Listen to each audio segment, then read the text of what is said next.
Well, what do they So, do to have fun? You be golfing, Symba? so I'm terrible at golf, Oh but my I'm the gosh. best dressed golfer. I come to the golf course, fly as shit. I drink with my homies. I be out there missing, but I be swinging the golf cart and everything. I be having the music bumping and shit, but I just can't hit the ball for But some you reason. golf. Yeah, I be out there. I be out there. I just don't do good. I would like to go golfing with you. I think that would be a great content piece because we both look like we're terrible. I don't look like I'm You terrible. look like a terrible golfer. Okay, first of all, don't you know that That's prejudice. that is prejudice? Yeah, That's racist borderline, yeah, but it's okay. yeah. I think, don't you know that all the top LPGA pros are Korean? They're all Korean. Well, so My mom was a teaching pro for golf too. yeah, well, Why do you think I look like I'd be terrible at golf? First of all, I don't, that's prejudice. because That's sexist. to I feel me, like it's because no, to me, you look terrible at golf for all of the same reasons I'm terrible at golf. Because you and I look alike. No, we're overthinkers. We are overthinkers. So you look like someone that'll But you like have to kind of, stare at the ball so hard You and have just to. like try to put all your power into it and just miss. it's all about relaxation. That's golf, you know? So maybe you could teach me. I could teach you. You want to go to Top Golf? Let's do it. Let's do it. That When? shit's kind of far out, but we can do it. We'll go live, Let's do it. and then I would love that. we'll raise money for a charity. Let's do it. Honestly, because No, I let's do know that you actually donated. A lot of people don't know this, but you donated a bunch of laptops, right? Didn't you? Yeah, yeah. And then you're very like philanthropic. Yeah, I took what you do. 200 laptops to Africa.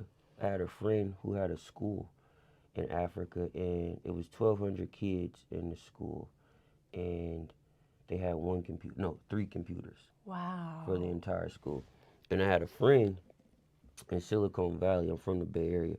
I had one of my rich friends who was getting ready to upgrade his facility, Yeah. and they got like new computers and all of this stuff, and they had like these MacBooks. See that MacBook over there? Yeah. It has like a gang of those, like 200 of those that they was just getting ready to just like So throw them shits out. you just gave them 200. Yeah, so I told him, let me get these MacBooks. Wow. You know what I'm saying? Like, let me get them.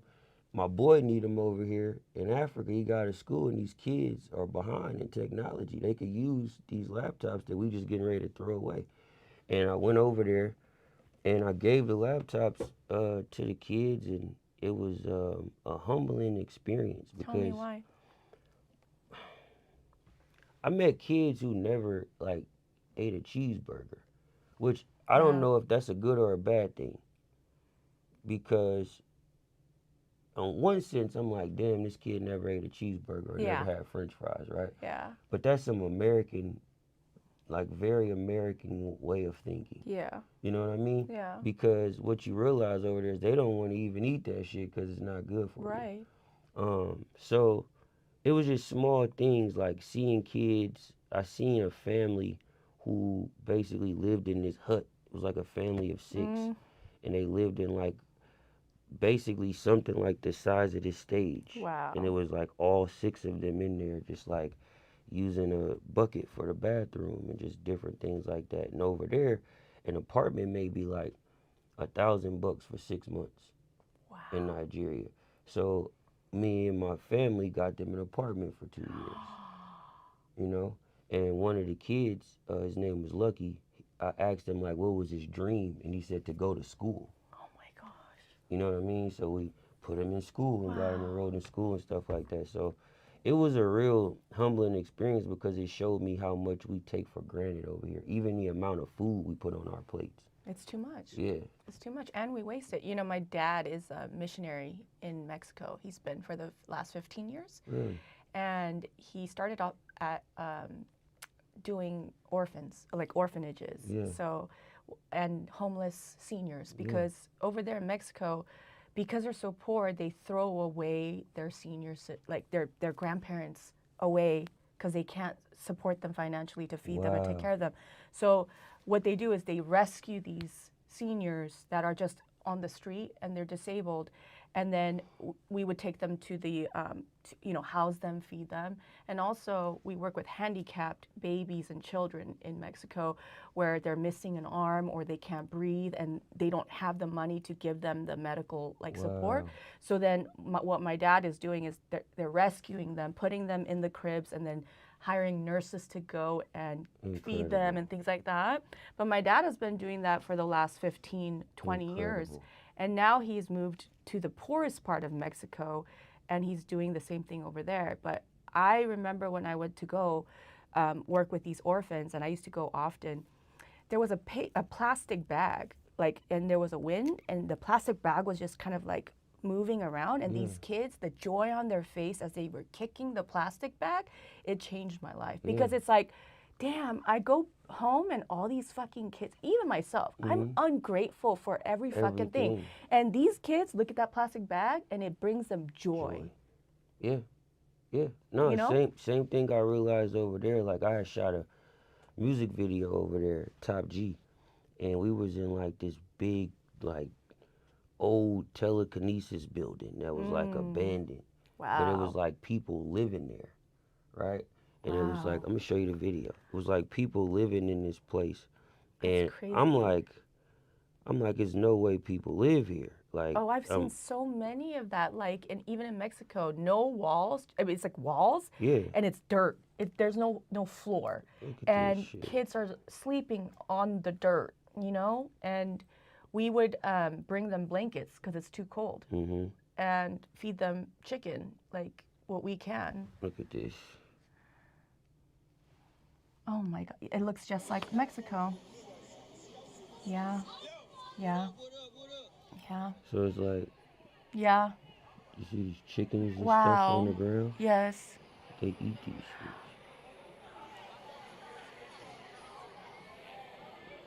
Wow. And it's like no electricity, Oh my no gosh. power, no nothing. Wow. So it's like when you see that Wow. and you see what those kids deal with and what they have to make fun of and what they But have. I wonder if those kids are more happy than the kids over here because 1000%. Because they're not caught in the matrix. That's See, right. like my son right How old now, is he? 6 years old. Oh, he's a 6, baby, he'll be yeah. 7 in September. And my son dealt with a severe speech delay. Okay. To where like they tried to tell us he was autistic. Okay. And at first I was like, I have a lot of friends who have autistic children. Right. And he didn't have some of the same traits. So I was like, I don't know. I don't know if he's autistic or not, but I wasn't sure. First time parent, we wasn't sure. Yeah. My girl has a friend in Calabasas and they're eating lunch one day. She's like, yeah, he has a speech delay and they're trying to tell us this and tell us that. And her friend was like, well, they said the same thing about my daughter and it was a tongue tie, right? Wow. So she was like, really? She was like, well, who did you go to? So she referred this doctor. We take him to the doctor and what we realized is he had a tongue tie that was so bad that his tongue was stuck to the bottom of his mouth. So when we use words like T and D, we need our tongue to touch the top of our mouth. His couldn't, so he would talk like, yeah, and we're looking at him like, what is he trying to say, right? But he couldn't physically get it out. So he goes through this surgery for 6 months, and they laser him, and the tongue releases, right? And then like 8 months go by, and he starts to use the tongue. And now all of a sudden it's just like, Daddy, I want to start a YouTube show. Daddy, ooh, Daddy, Mommy, I want to do this. I got this going on. I got to do this. Wah.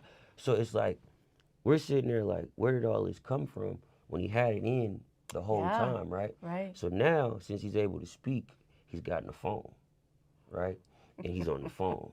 And I'm watching how when he first started speaking, get minimalized now because of the phone. Interesting. So we're slowly taking the phone away. It's 'Cause hard you can't though, isn't it? Yeah, you can't make him an alien and just he be the only kid without a phone, right? Yeah. But you still gotta monitor some of these things because it's taking his joy away.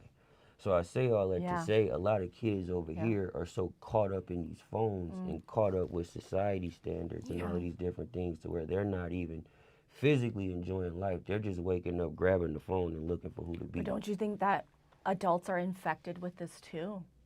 1,000%. It's Yeah. even worse Yeah. for adults. Yeah. I mean, you got How women. much time do you spend on social media, by the way? Because I think a lot of these artists are doom scrolling artists like you.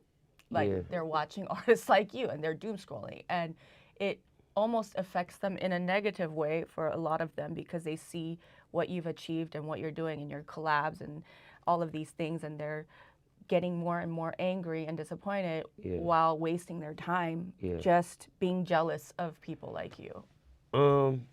I spend a lot of time on social media, but I don't spend a lot of time randomly scrolling. I think what most people don't understand about me is I'm kind of like a nerd. Everyone knows you're a nerd. Okay, cool. Yeah. Cool. Like All right. like we all know you're a nerd. Yeah. Like 'Cause if some we listen to people- your songs, then we know you're definitely a Okay, nerd. cool. Because some Okay. people think I'm just like this serious dude that just like reads all day and I'm like a cool version of that. Then you got people that don't like a lot of takes that offends their identity, so they'll call me corny. And then there's like me, who I'm on social media, Yeah. but I'm looking for like information. That's what gravitated me to you. Yeah, When it's I culture, started I seeing guess. your conversation, because a lot of the things you'd say out of line with the same way of thinking. Yeah. So for me, if I'm not like a fan of someone like a Cameron who I watch, like before this, I'm watching like the manager's playbook, or I'm watching like you, or I'm watching like Jimmy Iovine recent interview, or I was just watching Charlemagne breaking down how they broke up his $200 million Netflix deal. So for me, I'm constantly trying to learn Yeah. to see where life is going, so Yeah, so you're a I don't nerd. get lost in it. You're a big time nerd. Yeah. I just had coffee with Mauricio from Manager's Playbook He's yesterday. dope. He's dope. If you literally press back 2 times, it'll literally take you to his latest episode. Wow. Yeah, it's quite fascinating. I guess there are good things, and I just made a post about this before I came here. I said I was doing my makeup really quick. I take about 2 minutes to do my face. I don't wear makeup. Yeah, Like, that's dope. I just don't have the patience or the time. But I was like, guys, I'm on my way to go see Symba for live. But I had this thought, and I said, the world believes that everyone should be a winner. And I was like, the truth is there are winners and losers in life. And don't believe that everyone can be a winner. I'm so sorry, it's not true. However, to be a winner, you have to earn it. You have to fight for it. You have to wrestle with it. And I said, the losers and winners all experience the same thing. We all experience heartache, disappointment, shame, all of the negative emotions. But what the winners do that's different from the losers is that they sit in those emotions and then they combat it with gratitude, with gratefulness, with, oh my goodness, I actually have a fucking phone. I have food to eat. Whereas in the losers, they sit in it and then they project it to other people and they self-sabotage themselves, you know? And the thing is, like, I feel like we are missing that element of gratitude when we're like doom scrolling or when we're looking at, like, you're talking about learning something. Doesn't mean that you've never experienced negativity in your life, right? You go to learning. What I would say to that is, to me, that was a bit incomplete. And what I mean by that is to define everybody by winning or losing would be like categorizing everybody in one thing. Some people are just losers in a specific category, but they could be winners elsewhere. Right. But Right. I'm saying in life, like your perspective and the way that you approach anything in your life. Yes. That's what I'm talking about. For Not like in music or in whatever. It's just in general the character of the person. 1,000%, Yeah. right? So if and that's where I was about to get Yeah. to. If we're talking about mentality, Yes. 1,000%, you're correct. Because there's a winner's mentality and there's a loser's mentality. Now, unfortunately, you need losers to understand what a winner is. True. You need hot to understand what cold is. True. Good right? to bad. You need a balance, right? Yes. And I think the overall idea of what you're saying is shifting your perspective to be able to say, I was talking to Wallow the other day. Mm. And he was saying how jail helped him so much because it was the one place to where he had time to think, right? Yeah. So he didn't have to worry about bills. Yeah. He didn't have to worry about paying for food every day. Yeah. He didn't have to worry about shelter. Now that's a perspective Sure. of a winner. Sure. Now there's a lot of people who feel like jail fucked up their life. Yeah. And they're still doing the same things, right? And they'll go back. That's a loser's perspective. You know what I mean? So I get exactly what you're saying. But between a winner's and a loser's perspective, and most people do have a loser's perspective that's kind of watching the screen every day. I think you have to have a mentality. You have to have a bit of delusion as well to have a winner's perspective. Can you explain? Can you explain what you think? Like what you're saying? Like, you gotta think, right? I'm from the Bay Area. Yeah, I know. Right? My family from between Oakland and Berkeley. Yep. I was born in Berkeley, raised in Berkeley, moved out to a suburban area called Antioch, which they niggified. Now, you know when you like gentrify some shit is when like the white people come. It's the opposite. Niggas came in and just took this shit completely over. Okay. Right? Uh-huh. So it's like this like suburban ghetto now. Okay. Now, I come from there, and from a kid, my favorite rapper was Jay-Z. Okay. Because my mother would my mother was well traveled. So we would move around a lot as kids. So I would spend Christmas in New York, or we'd go to New Jersey for New Year's and different things like that. So I had a broad imagination of different things.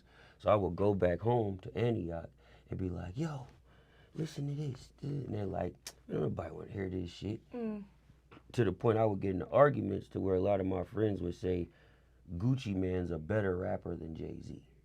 Now, if you want to say Gucci Mane makes better music or you like his music more, sure, that's a different your story. thing. Right. But if we're talking about the skill set of rapping, right? Subjective versus objective. That's kind of wild to say, right. Okay. So I'm around this every day with the dreams of being like one of the biggest rappers in the world. Yeah. So I want to be on like Jimmy Kimmel. Yeah. And I want to go perform in Africa. And I want to be on MTV. I don't necessarily just care about being on our local radio station. That's a win, you know what I'm saying? But I want to go global with this thing, right? To the point, I did all of that shit with no hit record. All off delusion.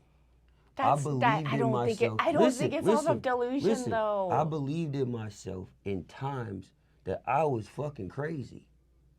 But it worked out for me. Now, I'm not saying that it will work out for somebody else, and that's a blueprint and a model people should follow to get to their dreams. What I'm saying for me is there was a lot of delusional moments of driving from the Bay Area to Los Angeles with $12 in my pocket because somebody told me I could meet Nipsey Hussle. I don't even know if I got the gas to get there, but we gonna try. Okay, I get that, but in general, it's not delusion, it was belief. For sure. And like, but within belief, you have some delusion. Sure, okay, and I think that's called faith, though, right? Because faith is believing something you can't see, right? The definition of faith is believing. What is the definition of delusion? Let's look that up, just so we're sure here. But I'm just saying, it sounds like faith to me. Fixed, false, or false. It's false, though, right? But faith is believing in something that you cannot see. Okay. Faith is the strong, often unshakable belief, trust, or confidence in a person, idea, or entity, even without absolute proof. That's what you have. It's faith. Because here's why I want to talk about this. We all over the internet, there's a lot of people who talk bullshit, and it's like, just say affirmations in the mirror, or like be delusional. You have to be delusional. Yeah. And all they do is be delusional. Yeah. Without actually putting in the work to do the shit. But there's some people who's turned that delusion into a brand. True. There's some people who's don't know what the fuck they talking about, was just doing some shit. Didn't really know, and then they start developing a following and a fan base, and it became a thing. It's harmful. There's a lot of experts today who haven't experienced shit. True. But you can tell. Yeah, because we're people who's been through it. Right. So you can you can pick You at can it, see it right away. right away. But Yeah. it's like the people out there who are like 18, 19, 20 years old who are just I starting can even out. see now. Me and my homeboy was just talking about this. I can even see now who gets their takes from ChatGPT.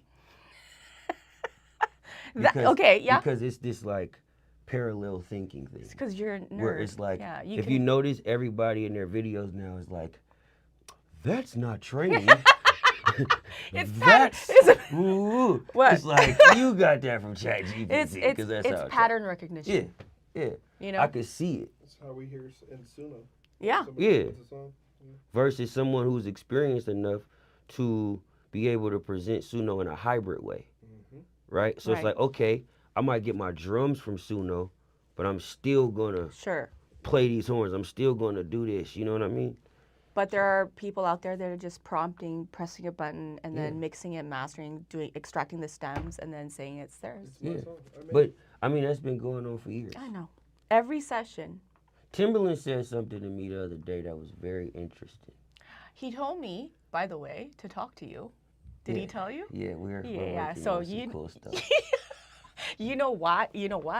I was like talking to him. I was like, did you talk to Symba yet? And he's like, not yet. I was like, can you just DM him now, please? He's like, all right, I'll DM him now. And then I was like, I'm going to go and talk to him. No, we had a great call. Okay, good. What did he say to you? I can't say that. everything. No, not that. Yeah. Not that stuff, but like, what were you going to say? Yeah. So he said something to me that was very interesting, right? We was talking about just AI and producers and all these different things. And he said, producers cook themselves when they start sending out beat packs. Yeah, he's talked about that a lot. I was like, what do you mean? He was like, imagine if you could go to the Bentley dealership and just test drive all the cars for as long as you wanted to. Then you would never buy it. You'd never buy it. You would never buy it. Yeah. You lease it. You know what I mean? Yeah. So it's like, that's what artists are becoming.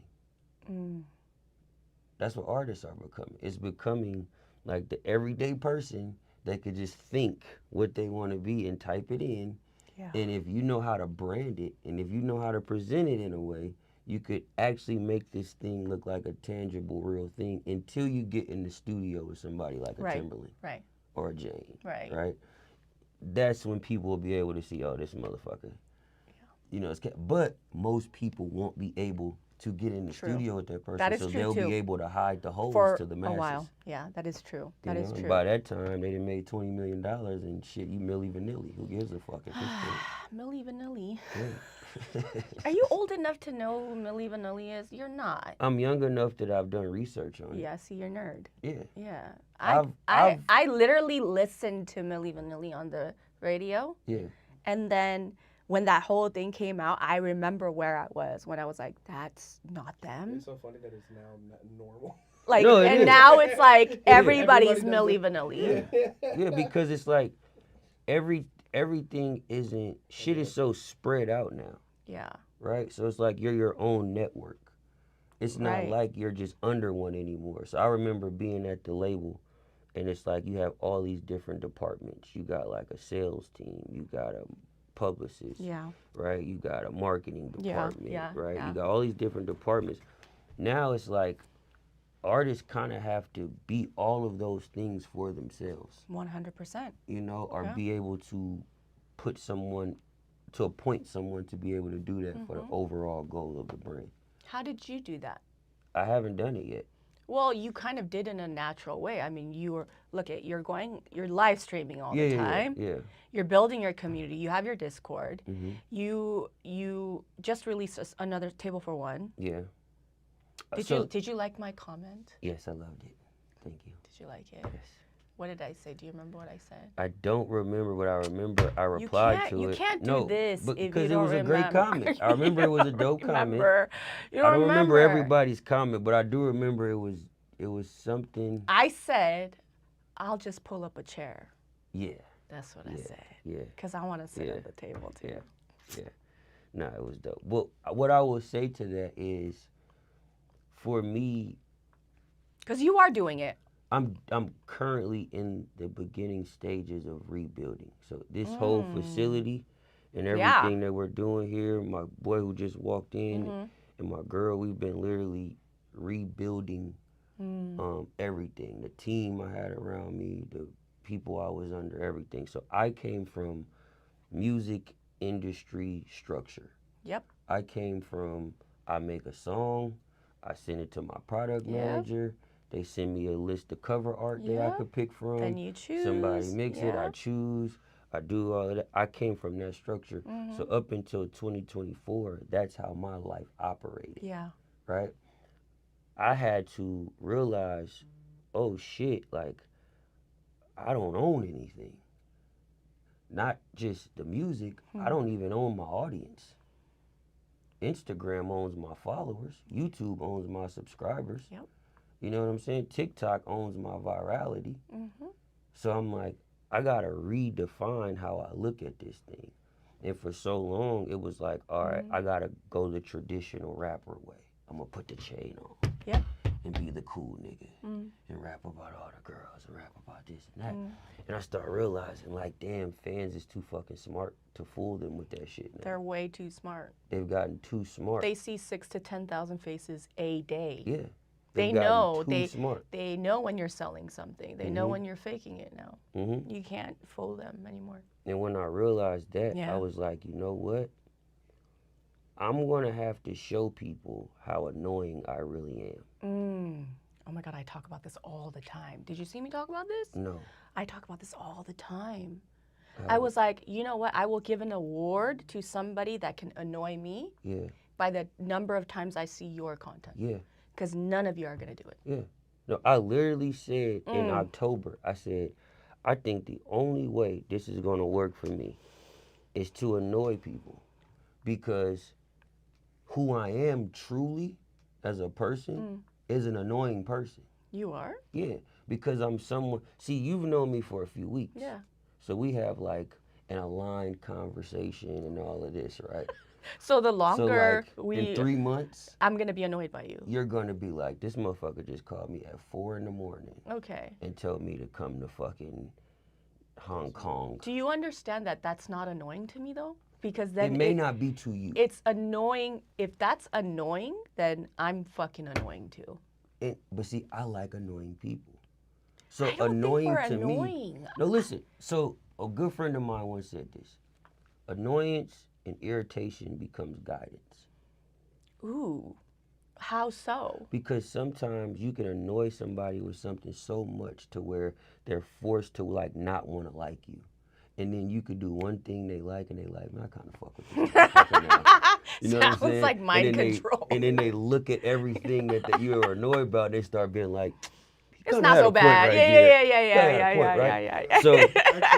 So that was my whole approach with the stream. I was like, I'm going to just annoy the shit out of people. I'm going to be solely me. Because when most people meet me and they like, Symba, what do you think of my music? And if I don't like it, I'll be like, oh man, it's cool, keep going. But in the back of my mind, I'm like, this shit is trash. Right? Okay. So I'm like, I'm going to just start saying, this shit is trash. Yeah. I'm going to just start literally saying, I'm going to start pissing people off. I'm going to start saying what's in my head. One thing that I said that pissed my whole community off in the Bay Area. What did you do? I said, Bay Area rappers, y'all got to stop rapping about pimping in 2026. And people were mad about that? Oh, they were pissed. I mean, most of the culture is that. But I mean, does that make it, don't you want to not be like that? Yeah, like, here's the thing. It's so ingrained into it. Like, here's the thing. Mac Dre was a Mac. What I realized when I said that was, it wasn't about pimping. I offended a lot of people's identity. So a lot of people who may have got their start from pimping or got a name from that, right? Okay, fair enough. They felt it was an attack on that.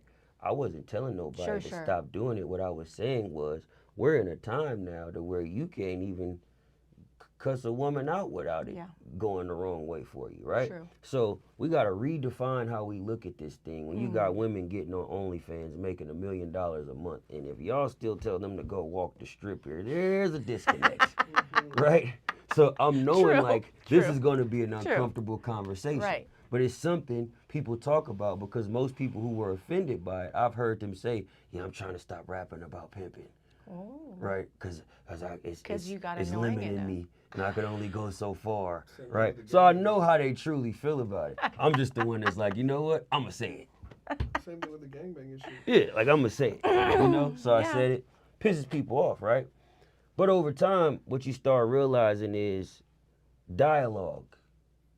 So you can start talking to people Yeah. about these things, Yeah, right? for Okay, so sure. why did I offend you? Yeah. Then what you start realizing is like you're offending what someone believes in, or you're offending their identity, and then you guys can kind of start having a conversation on what fixing that looks like versus like I'm gonna kill you, or like I'm gonna just make a rap song about you because I don't like that you don't like people pimping. Like, Aye. But I mean, I have the same problem. I'm sure you know. Because as far as I call people little bitches every day. I love that. I look at the camera and I say, stop being a little bitch. For Yes. reals. Yes. Like, I have been a little bitch. Yeah. And I'm not anymore because I've chosen not to be. And then, you know, a lot of people are like, oh, she's so condescending. And when I say, you know, you don't have what it takes, like this song is not it, people get angry. I don't give a fuck, Me neither. honestly. Like, because here's the thing. I always say, truth is the greatest form of love. And it's a lot easier for me because I have 3 kids, you know? Congratulations. Yeah, and 2 of them are almost 20. So it's like, I know what it's like to be a mom and what real love is through being a parent. If I let them do whatever they want and told them they were great, they will come out to be fucked up human beings. And it takes a very honest form of love to say, no, that's wrong. That's not it. And this is the better way to do it. And the word wisdom comes to mind, right? What really is wisdom? Is to know, is to hear something and to believe it enough to not make those same mistakes that the other people have made, you know? And it's like, that's why I go online and I speak the truth. I speak my mind because my genuine point is to help somebody out there. But it creates dialogue. It creates, So you know, and you're right. It's about the identity. it you know? offends their identity, and I love what you're saying because it's like, imagine if Michael Jordan's dad just told him he was good all day. Yeah, no, doesn't Right? work. Imagine if he made every single team that he went and tried out Yeah, for, right? no. Michael Jordan got cut, Yeah, right? yeah. So I mean, look at Tom Brady. exactly. Like, Right? that Last story. pick in the draft. Yeah, You know what I mean? So if it builds character. it does. It builds character, and what we're dealing with in music now is the original gatekeeper started selling out their authenticity and their integrity for a dollar amount. Right, So we started getting TikTok artists. right. We started getting artists who could grab a following, Yeah, and you can mobilize that following into buying a t-shirt right. or buying a concert ticket, and now we're going to go find a songwriter to write them a song so Yep. they could do this, and then now we're dealing with cheapened versions of Yes. what the real thing is. Right. And we're wondering why people aren't interested anymore. Yeah. You know what I mean? So how I look at it now is like, okay, how long can that last? It's How long already can we fake. play that game? It's already crumbling down crumbling. now. You could see it right now. Yeah. And so, what does that mean? Like, for everybody watching, what's the advice that you can give for the indie artist that wants that momentum and motion, but like, I feel like it's like the 80s again. And I wasn't born in the 80s. I would love for it to be the 80s again. I wasn't born in the 80s, but I studied the 80s. And what I mean by the 80s is like when hip hop came in the 80s, or really just the music industry as a whole, it was a new thing for hip hop to be able to sell music, right? And create these things. Hip hop comes from sampling, you know what I mean? And DJing and graffiti and breakdancing and all these different elements of culture.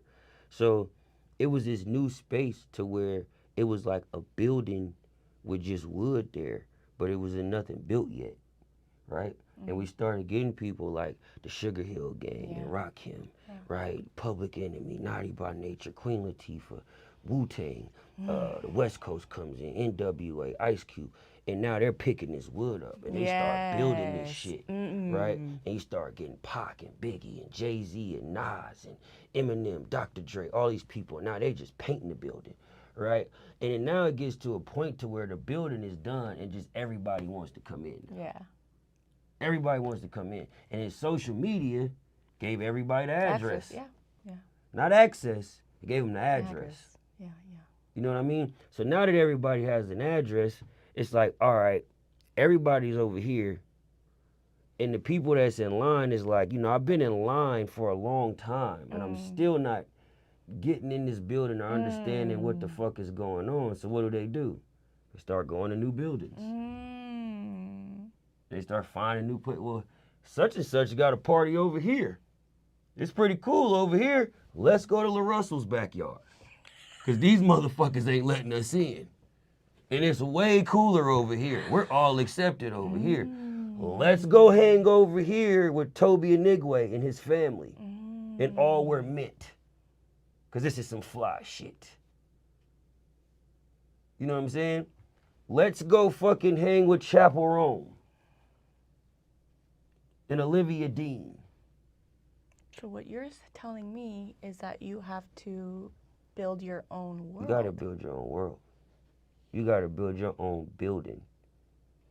Do you know I talked about this yesterday on my live? Do you know that everything you're saying, I like literally talked about this? Really? Yeah.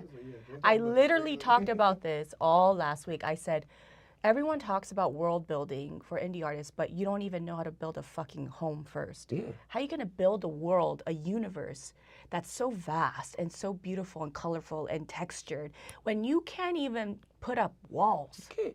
You can't even build a door for people to come into. And once they come in, the inside is shit. It's empty. It's gray. And you don't even feed them. You don't feed You them. just leave the house and hope that they're going to somehow congregate. Figure it out. So It's not gonna work that way. my whole thing was we need to teach artists how to build a home first before we even talk about world building. But artists The infrastructure. have to want to live in that home. That, exactly. See, the problem with artists is they want to go rent a Lamborghini before they buy a home. So the Lamborghini is way more fun because it's intense. It's just like, oh, I'm gonna be the man for the weekend. Boom, boom, boom, boom, look at me, right? But you can't sleep in this motherfucker. No. You can't live in here. You can't take a shower in here. You can't just sit down and think in here. You can't stream from here. I mean, not only that, you can't even like Well, have you a family. Yeah. You know, and that's the thing. I tell them, like, you're gonna invite people into your home. You're gonna ask them to buy a hoodie. You're gonna ask them to subscribe, but you're not gonna sit in there and you're not gonna take care of them. Exactly. Then what? Exactly. And then you complain about them neglecting you or leaving, but you didn't do shit for them. You didn't do nothing for them. So that's like, we need to talk about that more, I think, for these artists. But it's so new, right? It's like the shit we're talking about is essentially what was kept from artists for so long because the business was shaped around them. Right. So now it's like you kind of have to figure out what that looks like for you and how to rebuild that.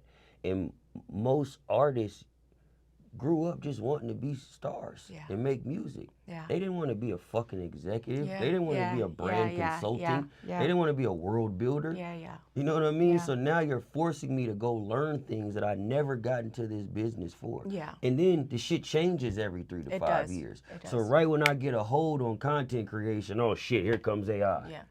Now I get a hold on AI and it's like, oh, here come the agents. Yeah. Right? And it's like you have to be able to constantly keep up. So I find myself now living in the future so much to where it's like, all right, they'll catch up. They'll catch up. So like me starting to stream. Most people looked at it like the failed rapper goes starts the stream. Right? Or the failed rapper does the music reviews or does these different things. For me, it's like you see a music review. I see a new way of a radio station. Yeah. That's right. It's no way to put this in your car on an FM AM channel that you used to yet. Yeah. But I can be on YouTube. I can be on Instagram. I can be on Twitch. Yeah. Right? So how do I grow my viewership Yeah. to the same level as a Clear channel? Yeah. To where now I'm playing music that's being submitted that I found on stream, artists that I think deserve the platform. And if I could use my following and my platform to amplify them and they could become bigger, hey, I just broke an artist. Yeah, that. Black Boy Max just got nominated for a Grammy. That's a streamer. That's He got nominated crazy. for a Grammy because he started producing. And I hate to say it, but his music's terrible. But I mean, that speaks to community. But I'm just being real. But yeah, It's no, terrible. it makes sense though, like what you're saying. It totally makes sense. And I think that not only are you building your own community, but you're building sub communities with these artists that come up with you. Yeah. And you were telling me how in your Discord, So let me show you. yeah, you were saying something like somebody just got signed and Yeah. then they had financial questions and you had a financial So here's my advisor in Discord, there. right? It's called Symba OS. Yeah. Right? Now in Symba OS, we got a live lobby. Amazing. And people just being here talking live things about love it. Symba all day. Symba, this person said this about you on Twitter. Or, right? They'll be on here, boom. And somebody said this about Table for One. Right? Then we got like a lounge to where it's like more music related things, what everybody That's got going on today, right? That is nice. But then we also got like a financial sector, right? Yeah. With paper trail. So it's like paper trail institutions. That's to where amazing. You got different people that's talking about Talk real about estate real things estate. today. Yeah. Right? Now we have artist profiles to where the artist that's like the top artists in here, you could learn who they are and what they're about and see their music videos and things, right? So boom, all of these things is going on. These are different instructions. Hey, we got one more time in the chat. Oh, hey. All these different things, right? Now, what we're getting ready to do is move this here. To your app. Your app. Yeah. So this isn't out yet. You're the first person seeing this. Ah, this is. So this will have Oh, this all is so my cool. shit on here, right? That's really cool. You could click here. You could go through my music videos. Oh my you could go goodness. through my This is a freestyles. home. Yep. You could go through my live performances. Wow. Right? You can also, we go back to the, let me see, home app right here. Boom. Oh, and then you have your music You got there. your music And there. you have exclusive drops as well. Boom. in And there. I got a members chat. And then you got a members chat. So my Discord and everything You're is gonna here. move. Now, with this, I'm training a GPT. That's my voice. So the same way I talk to them about their contracts Right. and different things in the Discord, Right. you can hit me at 4 in the morning and send what you think it is. And my GPT will tell you this is bullshit. They basically trying to lock you into some shit. Yeah. You know what I mean? And here's what I would ask for. Make sure there's a sunset clause in this. Wow. Make sure all these different things. So I started this solely from the stream because I realized like a lot of these artists aren't untalented, they just hella uninformed. Yes. 100%. And most artists, most executives, and most people don't want to give them the game because they're running it on them. Of course. You get what I'm saying? Of course. So Said a thing. they Of don't want to course. tell you. No. So I was like, you know what? I'm going to just tell them. Now, the problem I'm going to face with telling them is a lot of my peers is going to look at me crazy. A lot of people in the music industry is going to look at me like a whistleblower.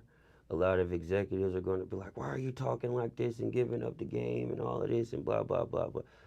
I don't give a fuck about them because the average person who's coming for Symba needs this information. Right. And if I can't sign this person or if I can't physically change this person's life right away, what's one thing I can do to help them every time they watch me? Yeah. Give them some fucking Yeah, information. you can inform them and educate I can't them. tell them what to do, No. but I can tell them what not to do. Because I've done a lot of shit that people shouldn't do. And I'm a first-hand experience to tell you, hey, don't do it that way. I went that way with it. Now, however it comes out and what the outcome is and how you want to play it, that's on you. Yeah. But I can't tell you, don't try it that way. So what are the top 3 things that you would tell somebody right now what not to do? Number 1, I would say, don't sign a record deal without any leverage. Record deals aren't bad. They can be bad when you don't have nothing to bargain with. So a lot of times we think that a record deal, it may be an artist right now that's watching this and let's say they got 500 followers. Yeah. They'll think, once I get a record deal, I'll get more followers. Right. I'll get more people fucking with me. Yeah. That's not necessarily how it works, right? Yeah. You got to get that shit now. Yeah. So when the record label comes to you, you could say, well, hey, I've done X amount of shit on my own. I don't want my terms to look like this. I don't want a 360, right? I want a profit split. Yeah. right? And if I gotta take less money, you could keep your advance because your advance is just my future earnings if I get this shit right anyway. So you keep that. You keep that little punk ass $170,000, right? Keep that. Boom. Let me leverage this now, so now I can participate more, but I could still leverage the partnership. Right. Because what record labels have that we don't as artists is resources and expertise. Yep. So they can be able to fast track some shit right away. The minute you get a viral song, they could put them calls in. And it ain't necessarily payola. Sometimes it is, right? Sometimes it is, but it's they're favors, like they're connections. A lot of times it's connections and people. You gotta think a lot of these people came up at Universal together, and one person went and worked at YouTube, someone else went and worked at Netflix. You know what I'm saying? And then now they got connections at Spotify. It's called networking. For decades of networking. You paying for networking, so it could fast track it. So I would say, don't sign a deal without having something to leverage. Don't get caught up in selling perception. Ooh, explain that one for us. Like a lot of times, we'll think the shit that we're intrigued by, so is the world. You know what I'm saying? Like as artists, you'll think, I like those jeans, so does the whole world. It's like, nah, it's just not true. Them shits might be ugly to the fucking world. You might think they cool. Right? So you'll get caught up in thinking my way of doing things is the right way. And the only way that it should go. And it comes down to, do you want to win or do you want to win your way? Because if you're trying to win your way, this is a different thing from winning. Because we could just do X, Y, Z, and you could listen to the team and we could win right quick. But if you want to win your fucking way, and you got this perceived idea of, I want leather pants, and I want all the bad bitches and flamethrowers in my video, and you want all of this shit, but you're slowing the process to people to find your music down because you want it to look a certain way. You want it to be perceived a certain way. So I would say that. And the third one is like, don't feel like, and this is, I don't even want to say this is a mistake I made because it wasn't a mistake. I moved at a time before social media was fully developed. When was that, 2015? Yeah, I moved in 2015. Right? So what I was getting ready to say is, don't feel like you have to leave where you're from to make it. Like I know a lot of artists feel like they may be in like Wichita, Kansas, and just feel like, if I was in LA, I'll be such a bigger artist, or if I was in New York. The phone has made the world one big neighborhood. The Russell's disproving that, right? You know what I mean? Like, you can get to any and everybody. It's just all about how you market it. There's a kid right now in my Discord named Justin. And I'm so proud of this dude because he's starting to develop his own community, you know? And these are conversations that we've had in the Discord to where I'm like, yo, if it's people coming in here, move them over to your shit. You know what I'm saying? Make them your fan too. We gonna do music together so we could share fans. Like, so he did a show the other day, and his music is very positive. He doesn't use derogatory language or anything, but it's not gospel really. But he did a show in a church. But the show was presented like a church service. Like it was a pastor that came out and gave a sermon. Like the people. But he's not rapping about God? I mean, spiritual shit, but it's not like Jesus Christ. Yeah. Okay. It's like people in the crowd, like tambourines and shit. He got like the choir in the back. That's you know what I'm saying? so cool. But how did he arrange that? In a church. But how? Like did he contact the church? Yeah. And they agreed have him come during the service? On a Saturday night and let him do his own event in the church. So now it made me think. There are no excuses. Y'all have no excuses. That's what I'm saying. Oh my it gosh. made me think like, damn, I never seen church on a Saturday night. We always see it on Sunday morning. So it's like, hey, bro, go be the Saturday night church guy. That's so crazy. That does the weekly Saturday night Saturday service that prepares people for Sunday service. And it's like, that's your concert now. That's your world. That's your audience. That's your fan base. You know what I mean? It's like, that's good. When his album drop, it should be with a Bible. You know what I mean? Like Yeah. it comes with a Bible that's like his commandments that he lives by to make this project and all of these different things. So he's gotten so creative with it. He's not a kid that's signed to anybody. He's independent. He's Doesn't doing have it, a big yeah. budget He's like doing that. it by He's himself. literally doing it by himself Wow. and taking the money he's making off even and putting it back into his craft. Wow. See, no excuses. No excuses. You know, the ones that will, they will. For sure. You know what I mean? Like the ones that will, they will. Go, we're gonna go. It's You're gonna find a way. that's oh, wow. You're gonna find a way. You just can't quit. That's so. And the thing is, we're all so creative. We make music, right? Mm-hmm.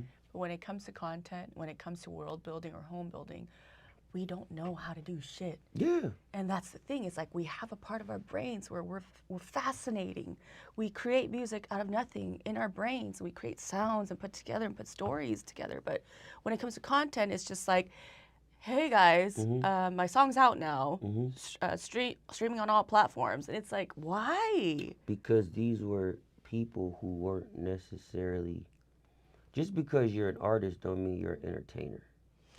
It's a different breed. It's two different It things. is, yeah. Everybody's not an entertainer. Yeah, yeah. And that's why, like, back in the earlier days, they would protect certain people. So there Right. was a level of mystique. So yeah. You know what I mean? They wouldn't let you do every interview because it'd show, like, oh, this motherfucker. It's boring. He can't even read. You know? This nigga can't even motherfucker pronounce the word the right way. Like, and it just started exposing. Yeah. You know, so I think earlier when I was saying this, going back to the 80s, overall what I was saying is like, nobody knew what the fuck hip hop was about to be in the 80s. Nobody knew that Kanye West would come and change the game, or somebody like Drake would come and change the game, or Kendrick Lamar would come and change the game, or Juice WRLD, or NBA Youngboy. Yeah. Nobody in the 80s knew this shit was going to look this way. And I think where we're at now is like, music isn't just music anymore. It's an experience. And it's the soundtrack to whatever experience you're selling. You know what I always say too? I always say, you know how we all like obsess over syncing with the movie or whatever? I say every single artist is syncing their song with somebody's life when they put it out. It's true because you're like giving experiences to people and they just don't understand that. It's like, no, it has to be that good. Like, you're not just selling audio waves. You are trying to give an experience to somebody else. You are syncing your music to somebody's life. It's like, music now is like, I remember when I was a kid playing basketball, right? And you get the white kid in the neighborhood, and he could hoop, right? White man can jump. He's on the court hooping with us, right? And then it's like, white boy could hoop. Like, white boy got game, right? It stops becoming that when every white boy can hoop. Yeah. When every white boy got game. Now it's just normal. Yeah. You know what I'm saying? Yeah. So when it becomes that, it's Yeah. so oversaturated to where the value of it and the care for it is gone. So like you're saying, the shit has to be so good and it has to cut through that when you hear it, you have to know, oh, that's somebody that put the work in. Yes. It's Luca. That's somebody that actually It's so obvious, though. It's so obvious. Like, I was listening to your song on the way here, I Am, because you put that lyric on, you know, my video. It's such an incredible song. Yeah, thank you. It really is. Thank you. And it made me feel, here's the experience that I had when I was listening to it. It made me feel like I saw you as a kid. It made me feel like I knew the relationship that you had with your dad. I could picture you in the car driving from the Bay to LA with nothing. Like, I pictured you, like when I'm listening to that. I also pictured you fighting with yourself, your demons and the temptations, and then your burning desire to be like Martin, to be like Malcolm. And that internal conflict, that's an experience. I felt you when I was listening to the song. It's an experience that we all go through that we are too insecure to speak on, right? In hip-hop, a lot of times, hip-hop has always been the global translator for the black experience, right? And what's happened is we've dumbed it down to a version of the black experience, which is sex, money, and murder, right? So it's like most people hear the word rapper in hip hop and they just think the song that's about to come on is about to be about fucking somebody's girl, shooting somebody, or spending a bunch of unnecessary fucking money, right? Yeah. But the black experience is not all that. You got black doctors, you got black lawyers, you Right. got black NASCAR drivers, Yeah. you got black astronauts, Yeah. right? What's their story? Yeah. Because it's a bunch of kids that want to be like them, Yeah. right? But a lot of times we're not able to highlight them because of the negativity kind of overshadows everything. Like it's a lot more good going on in the ghetto than bad, right? It's a lot of people that do good for the community, whether it's free haircuts, Yeah. free food programs, Yeah. helping people with rent, helping people get cars, helping people get their credit, right? But one motherfucker will come and just shoot somebody, and that's Yeah. the fucking highlight of the goddamn week, and it overshadows everything. Now it's like, I'm not going to that area because Right. one person got killed. Now it defeats the purpose of all the good that's going on in that Yeah. area. You know what I'm saying? Yeah. So I look at hip hop the same way. I could easily go make a gang of songs about people I've had problems with right now, Right. and it's gonna go Who are viral. they? Who are they? They shall Who are they? remain nameless because it's not real problems. It's Sure. I realize Sure, just sure. because people got a problem with me don't mean I got a problem with them. And I used to play into people's problems with me. So I would know somebody would have a problem with me and I'd just start DMing that girl. You know what I'm saying? Or just randomly just sending her $500 like, go get your nails done. I know your man ain't paid for it today. Oh my goodness. But That's it crazy. would make the situation worse. Yeah. Right? Because now I'm playing into their problem with me when I never really had a problem with them. Right. Right. So Yeah. same thing, and the way I look at it is like with my music, I want to provide a different perspective of the black experience. You know what I mean? Just like I said, I wanted to be like, my idols was not drug dealers or thug niggas. I was just somebody that hung with them. Yeah. You know, that wasn't what I wanted to be. I just hung with those guys. So good. It's so good. Like, Wait till you hear this new shit I'm working on. I've gotten so much better because I've gotten so much more comfortable with myself. with yourself. Like being on a label, it be so much pressure because it's like, especially with like somebody like Dallas, like working with somebody like Dallas, it's like he's coming in there with this energy every day. Like, we need the slap, we need this. It's like, all right, bro. Dallas, like, are you watching? I'm like, all right, I got you. Yeah. But it's like, I'm noticing like, but when I do this thing, it gets a different reaction. Yeah. You know what I mean? So it was just a bunch of different things that where you get in the studio and you start getting on these labels, you start getting to the Atlantics, you start having production companies and everybody's like, you need bigger beats, you need bigger songs. Yeah. Now when you hear beats, you're trying to think of the hook before you even thinking of anything. And it's like now you're premeditating everything and it's not a feeling that it once But was. at the end of the day, you're building your own community, so you have your target audience. Well, I'm able to do that now. Now, Yeah. that's what I'm saying. And that's why I'm more comfortable with making songs like I Am. You know what I mean? And saying what I said in that song. And like I got a song that we was working on last night called Pain. And it was like I was speaking about things with like my grandmother and just my mom and all these different things. And the hook just like, I just start freestyling. And I think it's like the best hook I ever wrote.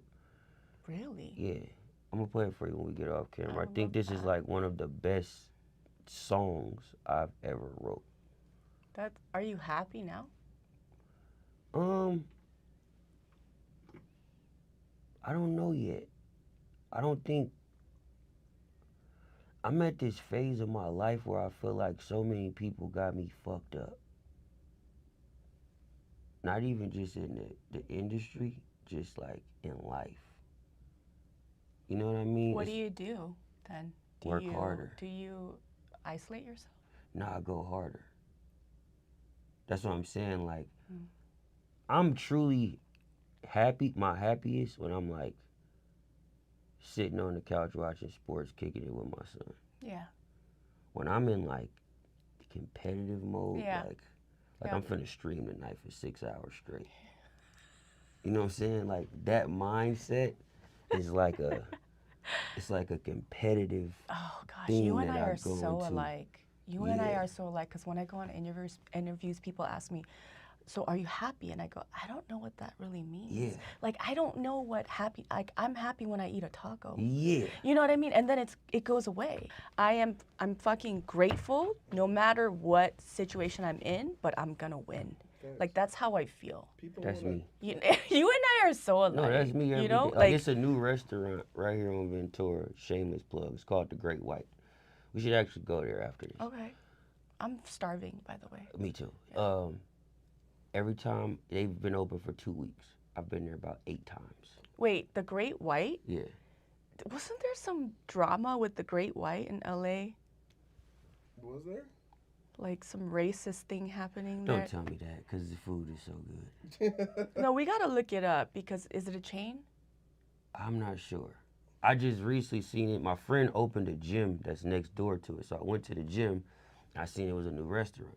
Went in there, ate. I've been there like 8 days out of the last 2 weeks. Is it that good? It's amazing, right? Every time I go in there, I'm happy. Yeah. Food It's makes just like But the food makes me the happy. place, I'm happy. But when I walk out, I'm like, all right, what's the beats? Yeah, I'm riding yeah. to? You know what I'm saying? Like, what we doing today? So it's just It's never ending. I think for people like you and me, we're always gonna feel that no matter where we are in life. well, it's kind of like, I once seen somebody say on social media that was like, it's a man with a Ferrari right now who wish he had a Bugatti, right? Yeah. And Have you it's- read the book Psychology of Money? no, You should read that book. Good book. You should read that book yeah, because it talks exactly about that. yeah, It talks about why certain people are successful and they gain wealth, their perspective on that. yeah. The fear of missing out or wanting more than the next table, that is probably the fastest way to be miserable in your life. 1,000%. You know? And I think most people what I'm learning from Mm. what I see, most people who are able to continue that literally just fall in love with what they do. Yeah. So it's like, Yeah. it's not like, That's what I'm saying. I don't think someone like Steve Jobs cared about. Yeah, Joel.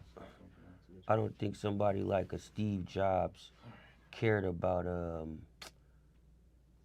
how many iPhones can be made. I think he just cared about making the computer more efficient. I think it was more about revolution Yeah. rather than the unit sold. Yeah.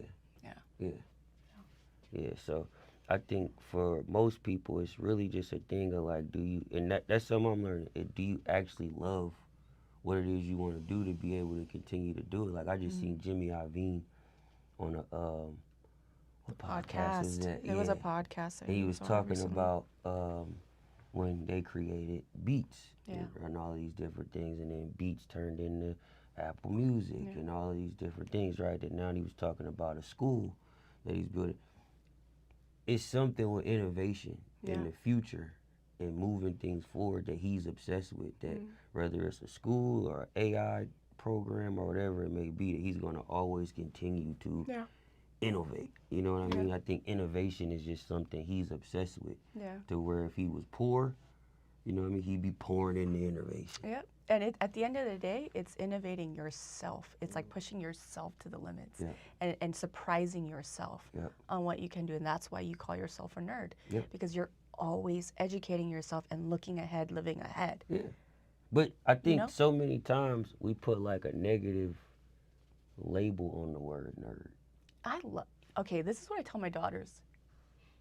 You don't like nerds now, but listen to me. They are going to be the hottest people in the next 10, 15 years. So check this out. Like, and if they're decent, no, this is what I tell them. If they're decent looking, it's good. Like, Yeah. Let them get fit. get let 'em that some one. money. Yeah. Like, they don't need to be that hot. Decent looking, they're gonna be hot. Like in 10 years. So check this out. Did you see what Ari Lennox? You see what Ari Lennox recently said? What? Ari Lennox was on the Breakfast Club. Shout out to Ari Lennox. She just dropped a dope album, by the way. Album was hella fire. Nice. She was on the Breakfast Club, and she said that she regrets giving her attention to toxic men. She wished that she would have gave more attention to the sweeter guys, because she's watching the guys Life that lesson. she ignored grow up and get married Life lesson. and have families, right? And it made me think, it's kind of like men with hoes, Tell me. right? Because it's like, for what she's saying is like, Tell me. the toxic man, Yeah. right, for her is more exciting. Yeah. Because it's like that thrill of not knowing is Yeah, just the like, bad oh, boys. I don't know where this is yeah. going, and it make it feel Yeah. like something that's real. Because Yeah. it's like you don't really feel it all the time. Yeah. And then the safe feeling is kind of like this Boring. is boring. You know what I Predictable, mean? It's predictable. safe.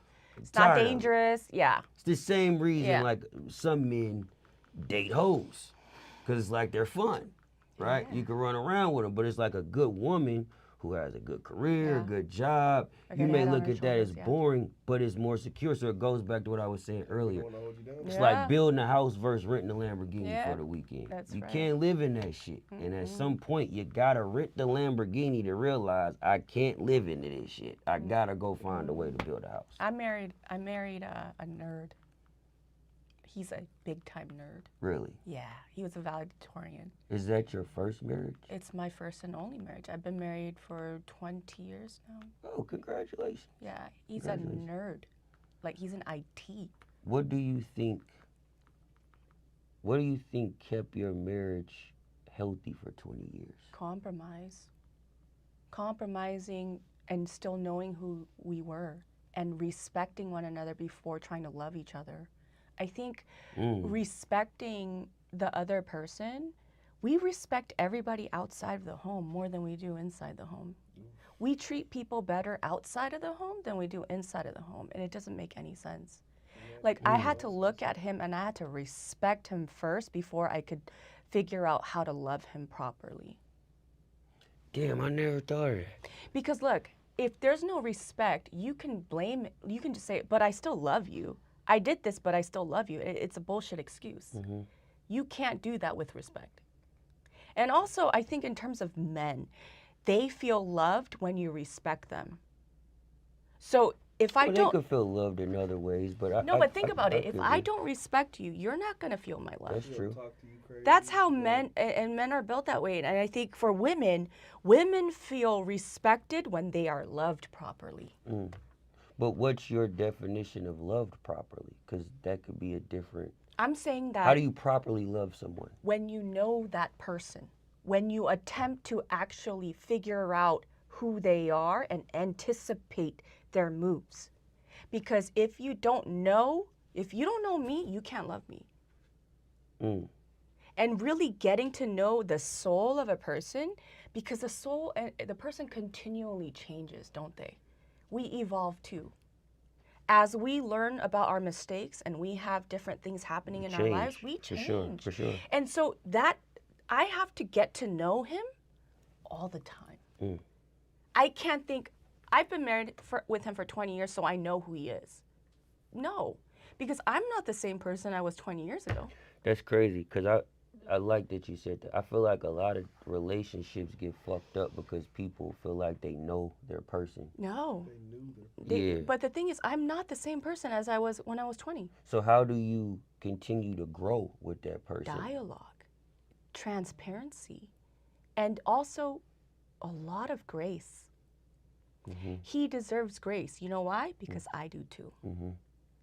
And if we don't have that kind of compassion and that understanding of putting the other person, understanding you're changing, I'm changing, and we have to continually talk and we have to continually share, then we're gonna miss something.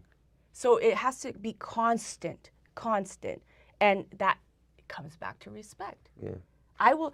If Barack Obama was here, and I have to respect his time. It's your fucking partner. Should matter every single day. But we get so complacent with them being there all day that we forget that it's a privilege to be with somebody.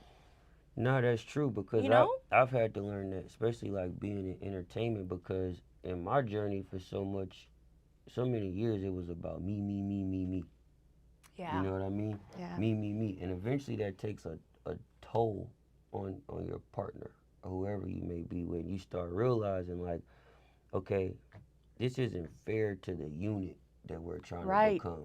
That's Because exactly if everything's about me, where's the time for her? Yeah.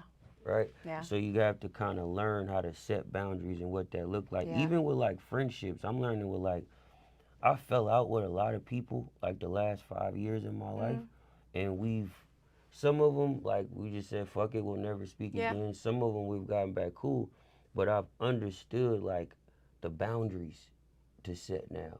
So it's like I can't deal with this person and you can't deal with me the same way we used to deal with each other 3 years 100%. ago. Right? So you got to kind of set new boundaries with your relationships for them to kind of grow, because if they're based off what it previously was, we're not 16 hanging in the car smoking weed anymore. It's like, no, like we're just different people. Yeah. And if I really love you, then I'm going to try to know who you are today and grow with you in that way.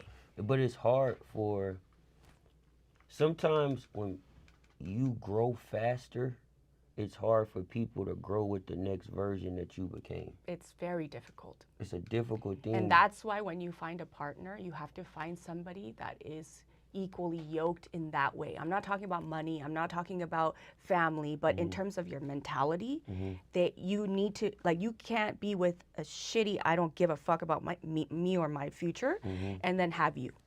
It'll never work. 1000%. 1000%. It'll never work. I totally agree. That's something I had to really learn. But even, not just in my relationship, just in everything that I... Like even your team. Yeah. Like if you're looking at your team and they're all like, they like the hype and they like the cars and they like the bitches and they like all that stuff, it's like, you're going to suffer. You're going to suffer. Not them. Yeah. You're definitely going to suffer. And it's a thing, too, to where I seen Michael B. Jordan say something one time. He was like, I've been obsessed with trying to get my team right. It's the most difficult thing. It's like, sometimes you're better off doing the shit yourself. Because if people don't want it as bad as you, it's just not gonna fucking work. No. And then sometimes you'll get people that's like, had this like success 20 years ago. And they're still feeding off of that. And they still feeding off that shit. And it's like, they feel like they should be validated off that, when it's like, bruh, don't nobody care. Like, nobody gives a fuck about you throwing a touchdown in 1998. Another great realization is that you're not going to have it forever. Yeah. Like, we have a lot of older people in the industry that feel shitty because they can't hang with the youngins anymore. But it's like, you're going to lose it. I'm going to lose it. Like, there's going to be a time where you have to retire mentally. Like in that way of, it's not me anymore in the spotlight, but now it's my time to pour back into the next generation. Yeah. You know what I mean? Like, but that transition is very difficult. The problem I see with that a lot of times in the community I came from, I wouldn't say this is a thing for everybody. Things that I've realized is like, a lot of people have a hard time pouring into the next generation because they wasn't fulfilled with what they did with their time. So it's like they don't even want to see somebody else live what they didn't get a chance to get right. It's kind of like that toxic parent that doesn't, like, you don't want your child to win and you're trying to like live vicariously through them, but it's like very sick. Yeah, it's down to that thing, like I said earlier, you want to win or you want to win your way. Yeah. It's really one of those things. It is. And it's I feel like we enter in a time now to where everybody feels, well, not entering a time, this has been a thing. Yeah. Everybody feels they're a celebrity, or everybody feels they can be a star, or everybody feels that, like I'm in this new Snowfall series. Okay. Right? Coming this year on FX. And filming this has made me respect bad actors. Why? Because you understand the work that goes into it. Yeah, how hard it is. So sometimes we'll watch a movie and we'll be like, that shit is trash. He's acting terrible. But we're not understanding all the things that probably made it go that way. You know what I mean? Yeah, makes sense. So, 80-hour weeks. Yeah. It's like you'll be on set sometimes for 8 hours just in case they need you. And then you may never be in front of the camera.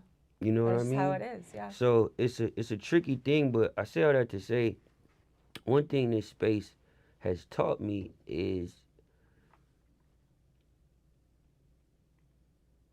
movies will go through whatever it's going to go through with writers and AI and Yep. all of those different Yeah. things, right? But one thing that it will never lose is the attention to detail. And I think in music, we've lost paying attention to detail. Ooh, I love this conversation right now. You know what I mean? It's like shooting this television series has completely fucked up the way I watch movies now. Oh, interesting. So last Okay. night I'm watching Casino Yeah. with Robert De Niro. Yeah. Great movie. Always watch the movies, movie. one of my favorite movies, right? And there's a beginning scene where he's walking into the casino and he's going into like the pit where the chips are and everything. And it's some shit nobody ever would notice, but it's like it's a small piece of a camera angle to where you see like this guy getting up from the desk. And as soon as he opens the door, the guy gets up from the desk and his elbow is still there, right? But it's the timing, right, of everything to where that's how it would have been in real life, right? So they mapped it out for him to open that door, then all of these different things, right? So when you watch the attention to detail, like we filming a scene the other day, and a bag of Skinny Pop rolls into the shot, and they like cut. They're like, what the fuck happened? They're like, Skinny Pop rolled into the shot, and I'm like, so what? They're like, yeah, this is 1992. Skinny Pop wasn't a thing. See what I'm saying? But in a music video, we wouldn't even have fucking caught that, right? It's things to where I'm sitting down in the chair and the camera's sitting down with me, versus it just being still. Yeah. You know? So it's like, we've lost that with our music. Oh. People get on my case about that with the reviews. They're like, y'all be so That picky. is so It's true. like, You gotta be. yeah. You gotta be. God. Because the value of it's been lost and the love for it's been lost. So it's like the one way to reinvent that is to bring back constructive criticism. Some people may not want to hear it, but it's the truth. Your fucking song sucks. It's okay. I've made terrible songs. Hey, the other day, I went in the studio and made some shit that sucks. It was so bad, I told my engineer, cut that shit. I'm about to rewrite it. Because I was literally just doing some shit to do it. It happens. But Everything's here's the not thing, gonna the be crazy good. thing is, these people don't know that it sucks. Like, Yeah. you knew it sucked. Yeah. But, like, that's the thing, is that the problem is, we're not only not paying attention to details, it's like the taste, the ear, it's gone. Mm-hmm. That's the Desire. problem. Because it's so rapid now. Before you gotta think. Microwave, You go buy a CD, fast food. you go into Sam Goody or Target or Yes. some shit. I stood in line, Right. bro. You get the fucking CD, you're Uh-huh. walking back to the car. I took off that plastic Can't cover. wait. You're ripping the plastic my off. gosh. You popping it in there, and you're reading the Read credits. all the And you're credits. listening to this shit. It's a whole fucking experience. Versus now, it's just like, oh, such and such just dropped today. Scroll. Oh, okay, cool. Pass. 20 seconds. Oh, this shit fire. Next.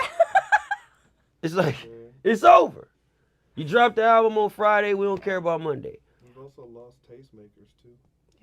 Yeah. But that's what I love about the live reviews platforms and just live streaming is we able to really communicate and talk to people one-on-one. Like, bro, I would have did this or I would have did that. Like last night, this kid said a line that was terrible. And I was like, this line's terrible. He was like, well, help me change it.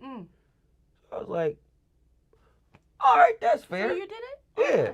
I was like, that's Shout fair. out Nero. So we came up with a bunch of different lines for him to change the that's line. beautiful. You know what I mean? So I think it's good because it's like producing isn't really a thing that it once was before. Like the earlier music, Michael Jackson, Quincy Jones, even Michael Jackson's dad, he still knew how to produce a product. Yeah. You know what I mean? Like, He'll beat it up. yeah, you probably got your ass whooped for it. You know what I'm saying? Ike You Turner. don't get the fucking tape though. Yeah, but you get the product, right? Yeah.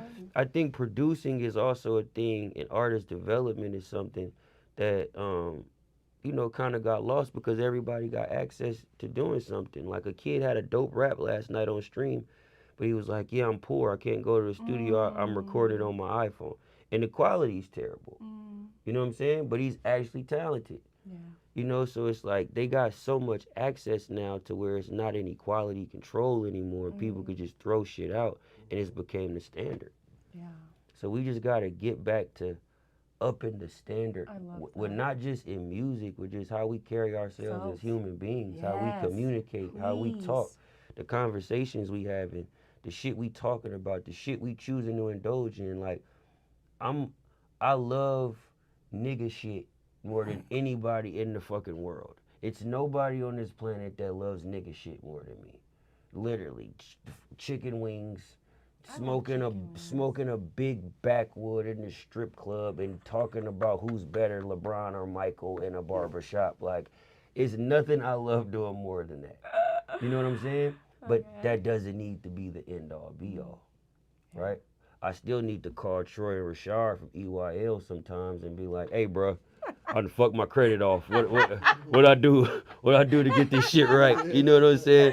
Okay, we gonna get your trade lines here. Boo, boo, boo, boo, boo. Now you got the game. So we gotta have a balance. Like everything just don't gotta be ratchet and fun and quick entertainment. It's like we still gotta sit down and indulge in some informative shit that could push us forward.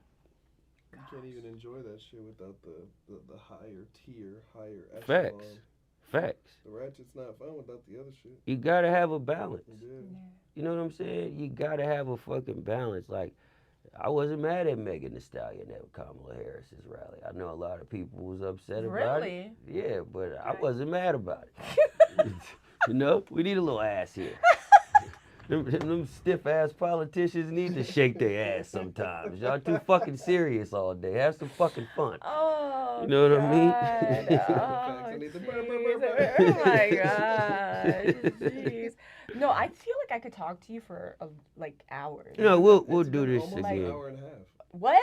Yeah, it's been almost an hour and a half. Do we have questions? Like we're totally ignoring the chat. We've had everybody's just like fire collab. We love this. Aww. No, we definitely gotta do this again. I'm actually creating a separate thing that I just put my first episode out the other day, to where when I drop a song, I'm dropping an episode with it, Yeah. and it's I love explaining some of the things we talking about. that. So It's a podcast? yeah, so I'm gonna be dropping music periodically throughout the years, like every 3 weeks. So I want to put something together with us, an innovative conversation. Yeah. Me, you, and maybe like two more that aligns, and where we talk about what we've been talking about all day, just more in depth. You know what I mean? And we could dissect a little more. But big fan of your You know platform. that the thing that we were talking about, like, you know. I know. Yeah. Yeah, I know. So. That was my You see what I did there? A bigger conversation. But anyways, I'm starving, so Let's go eat. I need to go eat. Let's but go eat. Chat, thank you so much for being with us. Shout out to the chat. Shout out to Jane. Thank you to Symba. Jane my is the new coolest best- shit on Instagram. A lot of you ladies don't know what the fuck y'all be talking about when it comes outside of the goddamn getting dressed and politics and sports. And I love sports. no, women are great at talking about sports. I'm saying in music, there's a lot of women that don't know what the fuck they be talking about. Women know a lot about everything. Astronauts. I just seen Katy Perry in space. Like it That was a while ago. Yeah, you know what I'm saying? yeah. Women know every fucking thing. Yeah. But sometimes in music, y'all just be saying shit.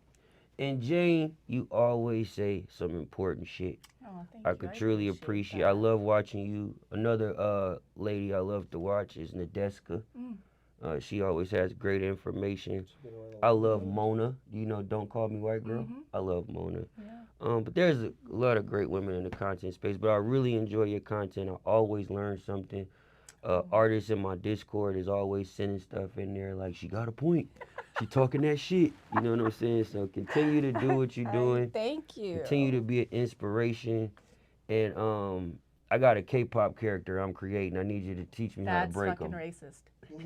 That's fucking racist. We started It's off okay, with though. some I racism. know, We got to end with some. racism. Yeah. Thank you, Thank you. chat. Yeah.